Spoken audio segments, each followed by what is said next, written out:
मुंबई की सत्ता का महायुद्ध, दोस्ती, दुश्मनी और धोखे की राजनीति। बीएमसी चुनाव से पहले महाराष्ट्र की राजनीति में भूचाल, महायुक्ति में दरार, महाविकास अघाड़ी असमंजस में और पवार परिवार फिर से एक होने की दहलीज पर।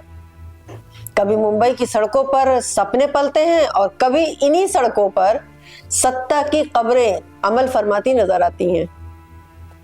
15 जनवरी 2026 ये सिर्फ एक तारीख नहीं है साथियों, ये दिन तय करेगा मुंबई किसकी होगी, महाराष्ट्र किस मोड़ पर जाने वाला है और कौन किसका अपना निकलेगा और कौन होने वाला है बेनकाब।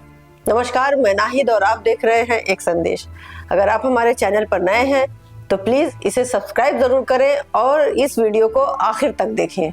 आज हम इन्हीं कुछ मुद्दों पर को जोड़कर भारत की चुनावी राजनीति की उस तस्वीर को समझाने की कोशिश करने वाले हैं जो पर्दे के पीछे बन और बिगड़ रही है।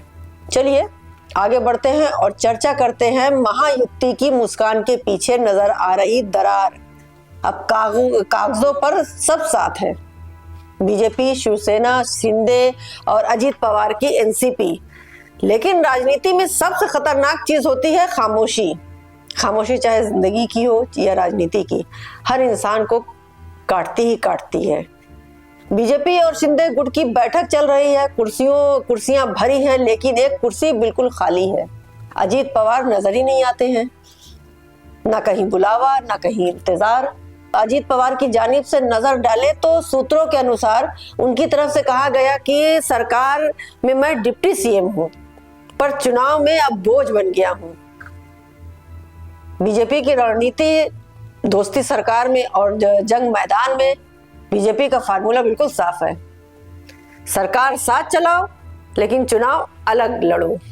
मुंबई में एनसीपी की जरूरत नहीं है शायद, और पुणे में देखा जाए तो शायद एनसीपी सबसे बड़ी रुकावट बन गई है। पॉलिटिकल एनालिस्ट की नजर से अगर देखें तो ये फ्रेंडली फाइट नहीं है दोस्तों, ये धीरे धीरे किसी सियासी सफाई की तरफ है। अगले सेगमेंट की तरफ बढ़ते हैं जहां पवार परिवार की खामोश मीटिंग पर बात करते हैं। जब राजनीति उलझती है ना तो परिवार याद आता है, चाचा भतीजा और बीच में टूटी हुई पार्टी।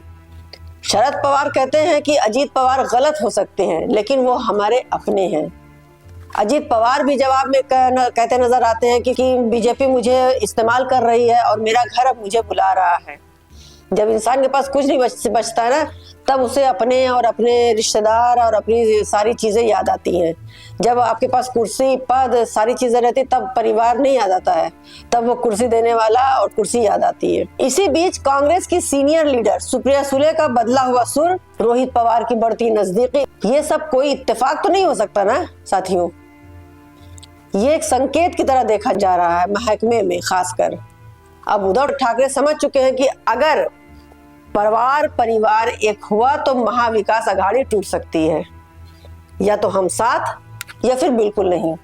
और शरद पवार को अल्टीमेटम, अजीत के साथ गए तो रिश्ता खत्म। और तो और अब संजय राउत की तरफ से भी तंज कसा गया है और बयान आया कि अजीत पवार से हाथ मिलाना मतलब बीजेपी से हाथ मिलाना है। और इसी बीच राज ठाकरे की एंट्री किसी गेम चेंजर से कम नहीं हो सकती। उद्धव ठाकरे और राज ठाकरे ये सिर्फ गठबंधन नहीं, ये इमोशनल है, ये इमोशन है। लेकिन इस इमोशन में कांग्रेस खुद को अकेला सा महसूस जरूर कर रही होगी। कांग्रेस की प्रज्ञा सातव का इस्तीफा आ गया और उन्होंने भी पार्टी बदल ली और कांग्रेस छोड़कर अब बीजेपी में शामिल हो गई हैं। ये सिर्फ इस्तीफा नहीं, ये एक कांग्रेस के एलओपी दावे पर हमला है। मराठवाड़ा में कांग्रेस की जड़ें हिल सी गई हैं, उधर सरकार खुद सवालों के घेरे में आ गई है। मणिक राव, कोकाटे, गिरफ्तारी, वारंट और फिर इस्तीफा, ये कैसी सरकार है जहां वारंट के बाद भी कुर्सी सुरक्षित रहती है। अब इसी बीच आते हैं असली मुद्दे पर, जहां 15 जनवरी जो कि सिर्फ एक तारीख नहीं है, ये होगा एक ऐसा दिन जब आएगा असली फैसला। दोस्तों 15 जनवरी को सिर्फ वोट नहीं पड़ेंगे, रिश्तों का फैसला भी होगा, विश्वास की परीक्षा भी होगी और सत्ता की असली कीमत तय होगी। महाराष्ट्र की राजनीति आज सवालों के कटघरे में पूरी तरह से है।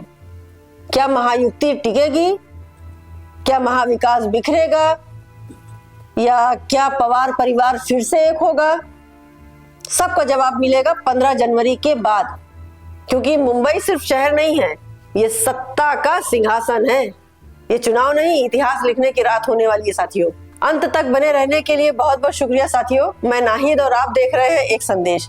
और फिर एक बार आप सभी से अपील है कि अगर आप हमारे चैनल पर नए हैं तो प्लीज इसे सब्सक्राइब जरूर करें और वीडियो को लाइक और शेयर और साथ ही साथ सब्सक्राइब जरूर करें। बहुत बहुत शुक्रिया देखने के लिए। नमस्कार, जय हिंद।